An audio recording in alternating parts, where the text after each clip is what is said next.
Student, आज हम लोग क्लास 12 चैप्टर नंबर 14 के NCERT के क्वेश्चंस करेंगे। सभी लोग अपनी बुक ओपन कर लें और चैप्टर 14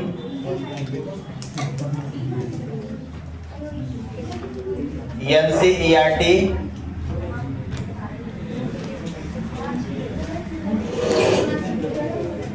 एक्सरसाइज 14 के क्वेश्चंस करेंगे हम लोग। ठीक है, एक्सरसाइज 14 के क्वेश्चंस करेंगे। सबसे पहले 14.1 की शुरुआत करेंगे। सारे क्वेश्चन थ्योरेटिकल हैं, कोई ऐसा क्वेश्चन नहीं है जिसमें ज्यादा दिमाग लगाना पड़े। तो सबसे पहले 14.1 पे आएंगे। क्वेश्चन क्या है, ध्यान से पढ़ें। In an N type silicon Which of the following statement is true? इनमें से कौन सा स्टेटमेंट ट्रू है, ये आपको पढ़ना है। फर्स्ट स्टेटमेंट आपका है इलेक्ट्रॉन और majority carrier and trivalent atom are the dopants. तो एन टाइप सेमीकंडक्टर में सीधी सी बात है, यदि हम एन टाइप सेमीकंडक्टर की बात करें तो आपको सारी चीजें पता है। एन टाइप सेमीकंडक्टर में मेजॉरिटी ऑफ इलेक्ट्रॉन्स होते हैं। क्या होते हैं? मेजॉरिटी ऑफ इलेक्ट्रॉन्स होते हैं, माइनॉरिटी ऑफ होल्स होते हैं।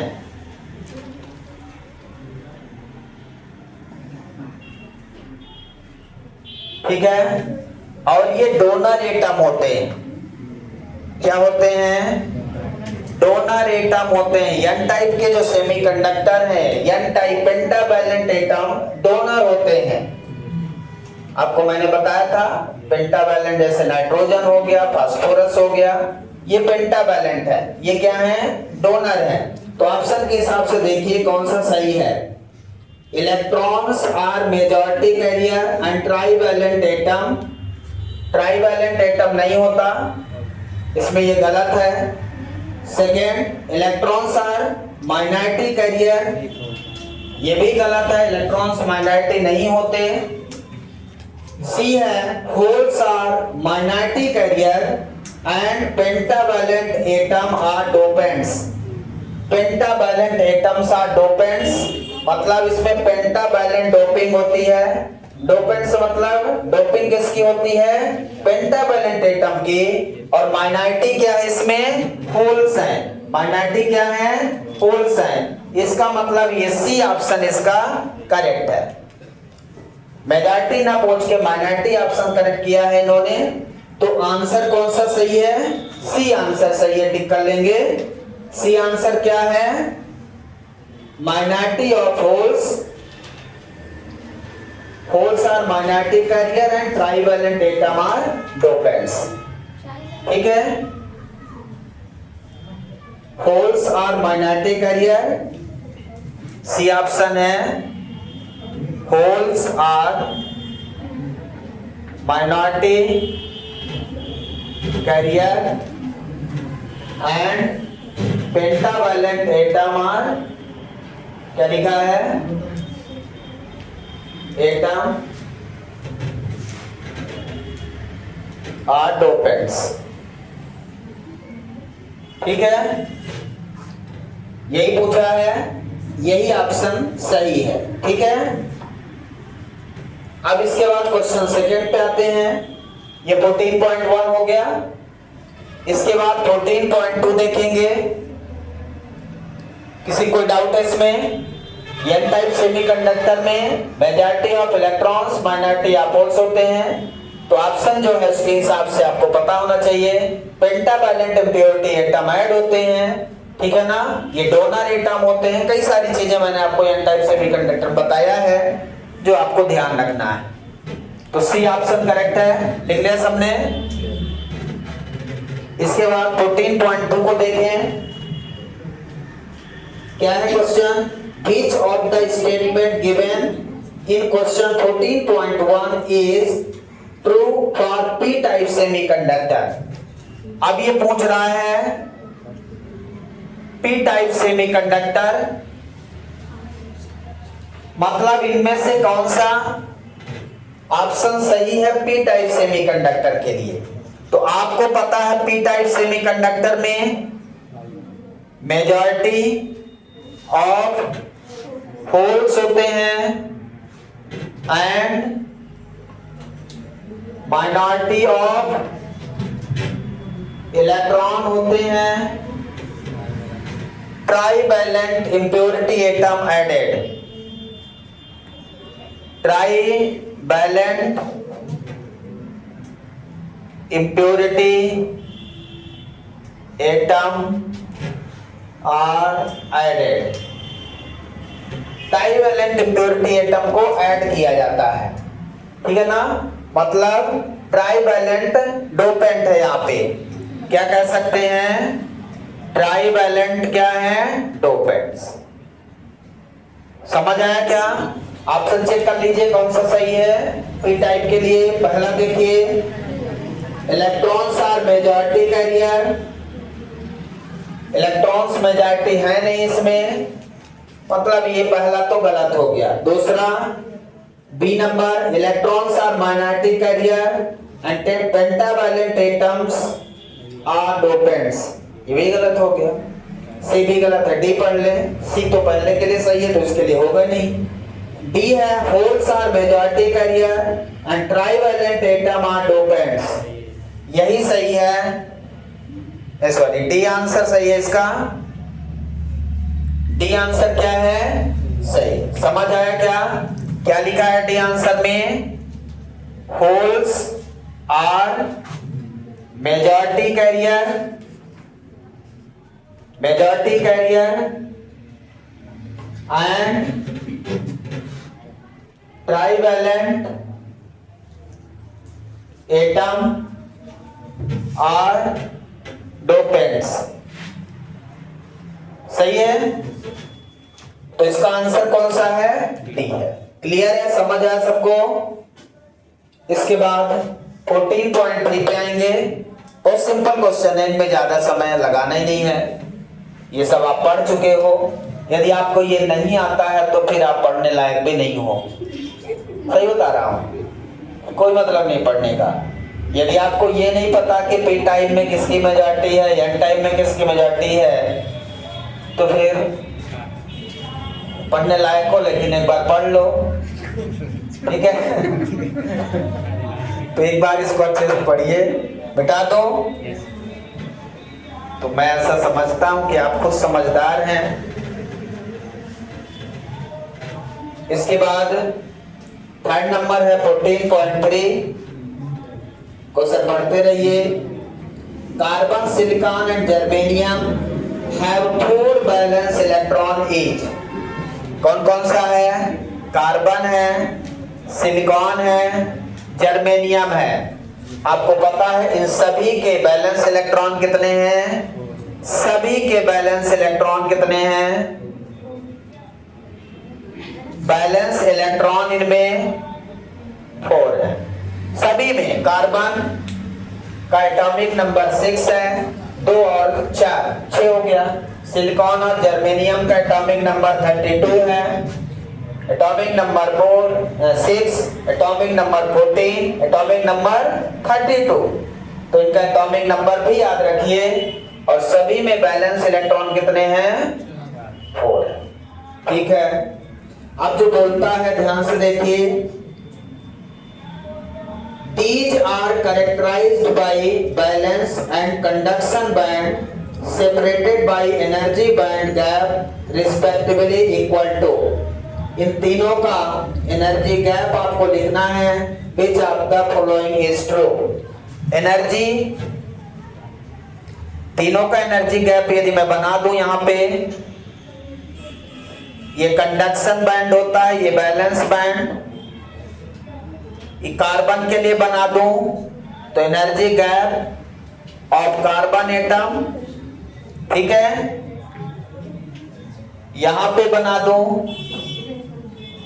बैलेंस बैंड, कंडक्शन बैंड, यहां पे भी एनर्जी गैप बना दूं, किसके लिए?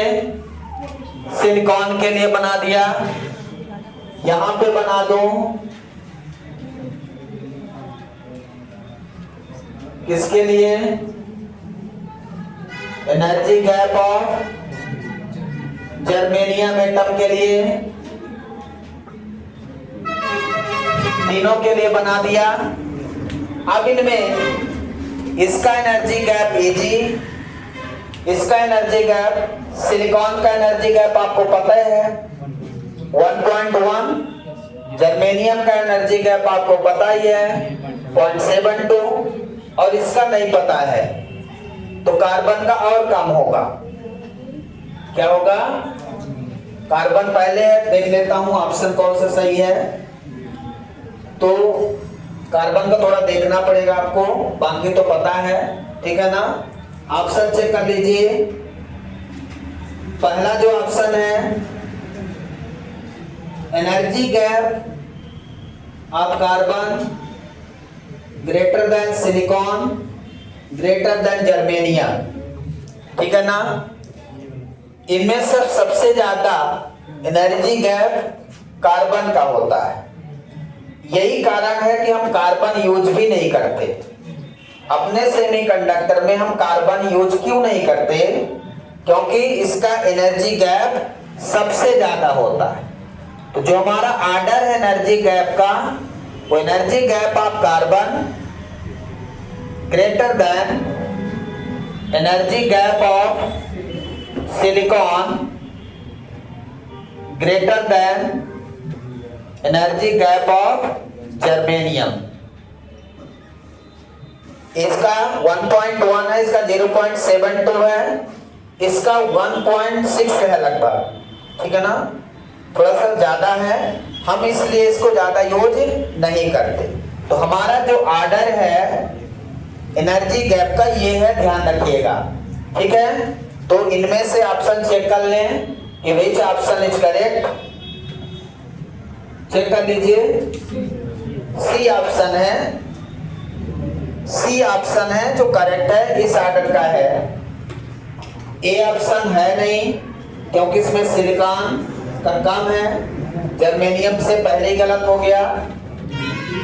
इसका एनर्जी गैप आपको पता है 1.1 इलेक्ट्रॉन वोल्ट, इसका एनर्जी गैप 0.72 इलेक्ट्रॉन वोल्ट। हाँ, तो इसके हिसाब से ही आपके ऑप्शन से गलत हो गए। बी भी आपका गलत हो गया, सी सही है। अब डी में कहता है कि तीनों के बराबर है, जो भी गलत है, मतलब जो ऑप्शन है वो देख के ही आप बता दोगे कि इनमें से बाकी सब गलत है, सी के अलावा। ज्यादा दिमाग नहीं लगाना है। क्लियर है? समझ आ गया? अब इसके बाद 4 नंबर,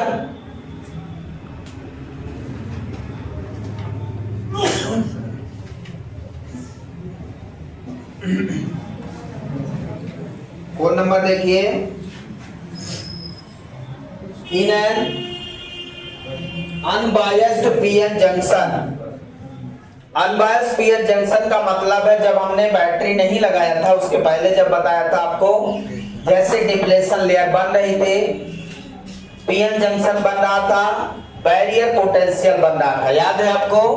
वो कंडीशन हमारी अनबायस कंडीशन। अनबायस का, बायस का मतलब होता है बैटरी अप्लाई कर देना। जब हमने बैटरी अप्लाई कर दिया था पीएन जंक्शन में, तो उसको बोलते हैं बायस। और अनबायस का मतलब है बैटरी अप्लाई नहीं करना है, केवल पी टाइप्स और एन टाइप सेमीकंडक्टर को मिला देना है। तो इस केस में पूछ रहा है आपसे, holes diffuse from the P region to N region because, मतलब आपको ये बताना है कि ये पीएन जंक्शन डायोड है, यहां पे मेजॉरिटी ऑफ होल्स हैं, आयंस भी हैं, इसके अंदर निगेटिवली चार्ज है, यहां पे पॉजिटिव चार्ज है, और इधर मेजॉरिटी ऑफ इलेक्ट्रॉन्स हैं। ये कह रहा है कि होल जो है अनबायस कंडीशन में। अभी देखिए ये अनबायस है, क्या है, अनबायस्ड है, मतलब हमने कोई बैटरी नहीं लगाया है। तो अनबायस की कंडीशन में कुछ होल्स और इलेक्ट्रॉन आपस में पहले मिल गए होंगे, फिर बैरियर आ गया, बाद में फिर ये रुक गए, ठीक है ना। तो होल्स जब मिल गए होंगे, डिफ्यूजन बोलते हैं इसको, क्या बोलते हैं, डिफ्यूजन। मतलब इधर के होल्स इधर जा रहे हैं, मतलब डिफ्यूजन हो रहा है, और इलेक्ट्रॉन ड्रिफ्ट हो रहे हैं। इलेक्ट्रॉन ड्रिफ्ट होते हैं, होल्स डिफ्यूज होते हैं। क्लियर है। तो इनमें देख लीजिए ऑप्शन, पहले ऑप्शन के हिसाब से कौन सा करेक्ट है। Free electrons in the n region attract them. क्या इधर के जो फ्री इलेक्ट्रॉन्स हैं उसको होल्स जो है अट्रैक्ट करते हैं, इधर वाले ऐसा नहीं है। They move across the junction by the potential difference. Potential difference के कारण मूव कर रहे हैं। आपने कोई बायसिंग लगाया ही नहीं है, तो पोटेंशियल डिफरेंस इसमें है नहीं। सेकेंड, थर्ड नंबर है holes concentration in P region is more as compare to n region. जो कंसंट्रेशन है, यहां मेजॉरिटी ऑफ होल्स हैं, मेजॉरिटी ऑफ होल्स हैं, और इधर माइनॉरिटी ऑफ होल्स हैं, माइनॉरिटी ऑफ होल्स हैं, मेजॉरिटी ऑफ इलेक्ट्रॉन्स हैं, ठीक है ना। तो जो होल को इधर मूव करना है, तो उसका रीजन है hole concentration of majority to minority, ठीक है ना। तो ऑप्शन सी सही है, hole concentration in P region, hole concentration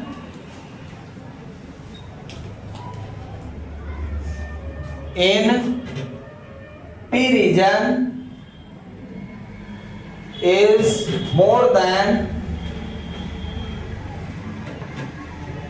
in N region। ठीक है, सही है।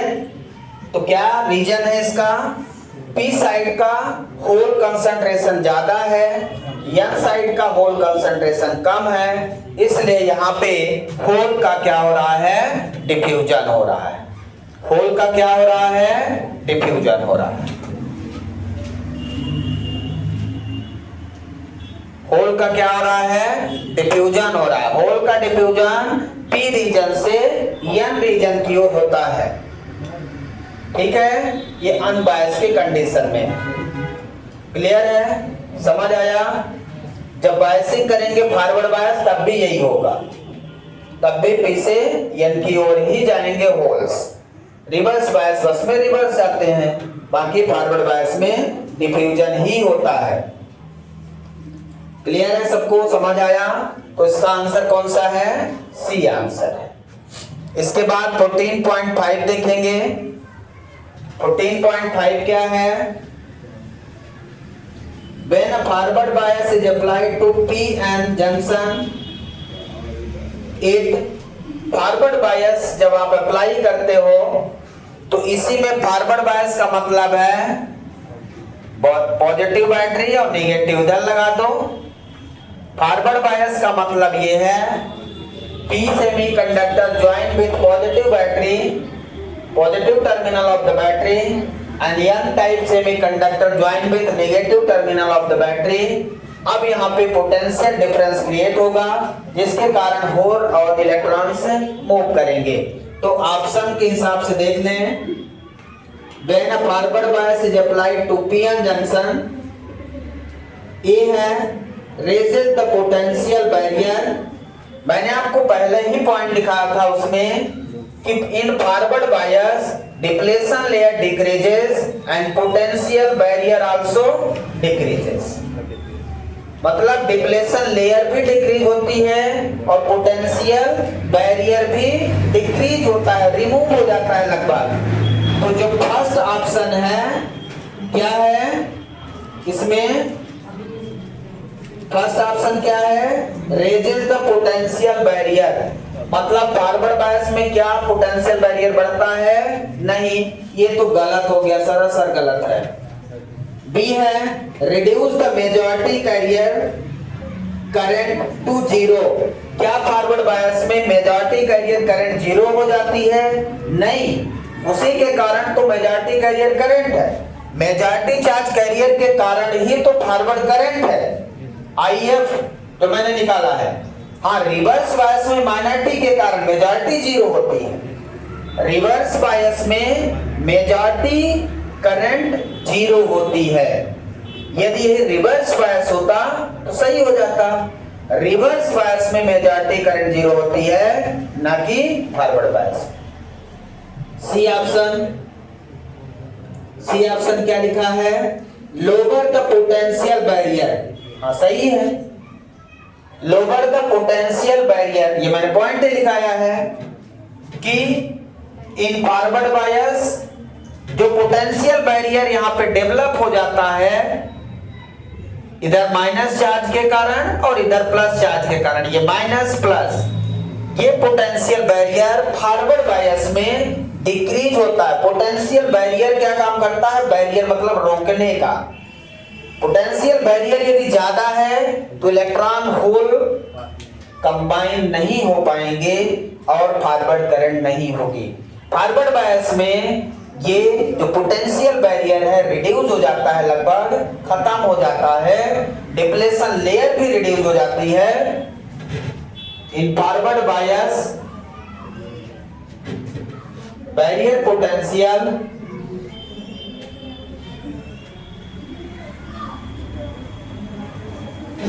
डिक्रीजेस, ठीक है, ये रिड्यूस पूरी तरह से, समझ आया क्या? और depletion layer also decreases, depletion layer भी क्या होती है, ये सारे पॉइंट याद रखिए, यही सारे क्वेश्चन आपके पेपर में आने की संभावना है, तो ये पॉइंट आपको याद रखना है। रिवर्स बायस में दोनों उल्टे हो जाते हैं, बैरियर पोटेंशियल भी बढ़ जाता है और डिप्लेशन लेयर भी बढ़ जाता है। यही कारण है कि मेजॉरिटी हमारे जो चार्ज कैरियर होते हैं इलेक्ट्रॉन और होल, ये मिल नहीं पाते और इनके कारण जो हमारी करंट है वो जीरो हो जाती है। समझ आया? तो इसका ऑप्शन कौन सा सही है? सी ऑप्शन सही है। इसका जो ऑप्शन सी है क्वेश्चन 14.5 का, सी ऑप्शन सही है।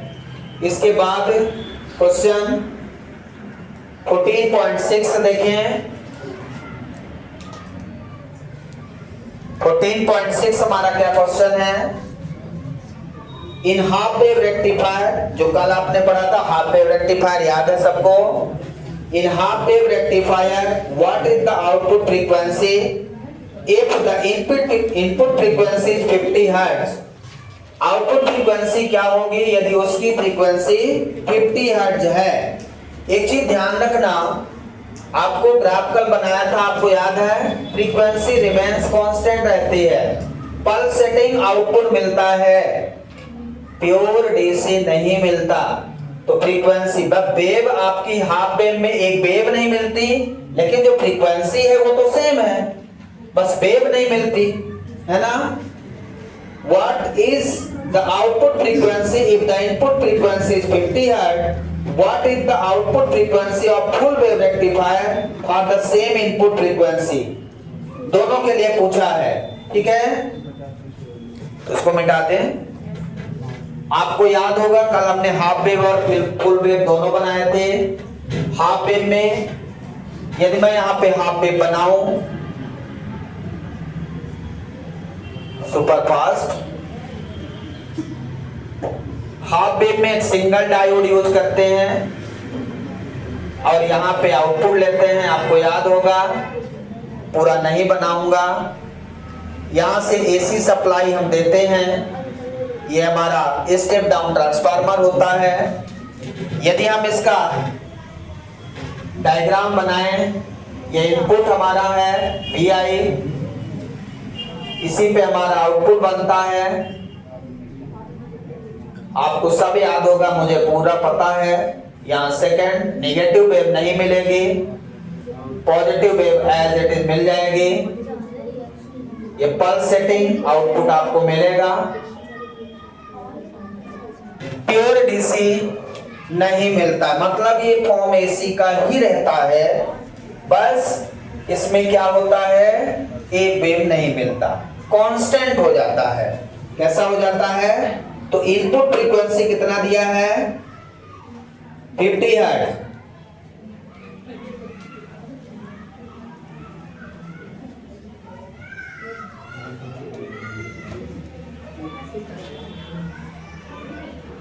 ठीक है ना? हाफ वेव, इसकी फ्रीक्वेंसी कितनी है? 50 हर्ट्ज। कितनी है? 50 हर्ट्ज। तो इसकी भी फ्रीक्वेंसी कितनी हो जाएगी? 50 हर्ट्ज। ओनली वन रिपल, यहां पे केवल एक रिपल मिलता है। पॉजिटिव रिपल मिलेगा, नेगेटिव रिपल क्या हो जाता है? एक साइकिल में वन रिपल। तो 50 हर्ट्ज क्यों मिल रहा है? जितना इनपुट फ्रीक्वेंसी उतना ही क्यों मिल रहा है? In half wave rectifier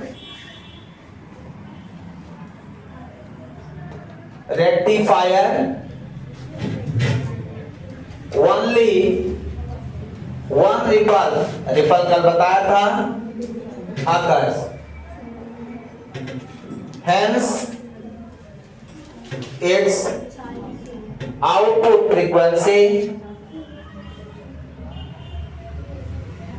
is nu equal to 50 Hz. Same, क्योंकि इसका रिपल जो होता है वो एक सिंगल मिलता है, सिंगल पॉजिटिव मिलता है, नेगेटिव नहीं मिलता है। ठीक है, ये समझ आ गया आपको हाफ वेव के लिए। यही चीज हम फुल वेव की बात करें तो फुल वेव में क्या होता है, एक डायोड और लग जाता है, डायोड D1, डायोड D2, यहां पे सेंटर टैपिंग हो जाती है। ठीक है, आउटपुट यहां पे मिल जाता है, ये लोड। तो क्या होता है, जब नेगेटिव साइकिल देते हैं, पहले पॉजिटिव दिया तो यहां से मिल गया आउटपुट, ये ऑफ हो गया, फिर जब नेगेटिव दिया तो ये माइनस प्लस, ये माइनस प्लस, तो ये ऑन हो गया D2, तो ये भी आपको एज इट इज मिल गया। ठीक है, आप वेव, तो ये क्या हुआ कि एक साइकिल में 2 रिपल मिल गए। अब इसको चेंज कर देता हूं, हाफ वेव लिख लिया आपने, तो इसकी जो फ्रीक्वेंसी होगी वो 100 हर्ट्ज हो जाएगी। क्यों हो जाएगी? In full wave rectifier 2 ripple occurs. ठीक है ना, कितने? 2 रिपल्स अकर होते हैं। हेंस इट्स आउटपुट फ्रीक्वेंसी कितनी हो जाएगी? Twice of 50 hertz equal to 100 hertz. तो फुल वेव की फ्रीक्वेंसी 100 हर्ट्ज हो जाएगी, हाफ वेव की फ्रीक्वेंसी 50 हर्ट्ज रिमेन रहेगी, क्योंकि उसमें वन पल्सेटिंग, एक साइकिल में एक ही पल्सेटिंग मिलता है, और इसमें दोनों मिल जाते हैं पॉजिटिव में ही, इसलिए एक साइकिल में 2 टाइम्स हो जाएगा इसका फ्रीक्वेंसी। समझ आया क्या? क्लियर है? समझ आया? इस प्रकार से सारे क्वेश्चंस हमने सॉल्व कर दिए इसके सेमीकंडक्टर्स के। Thank you, have a nice day.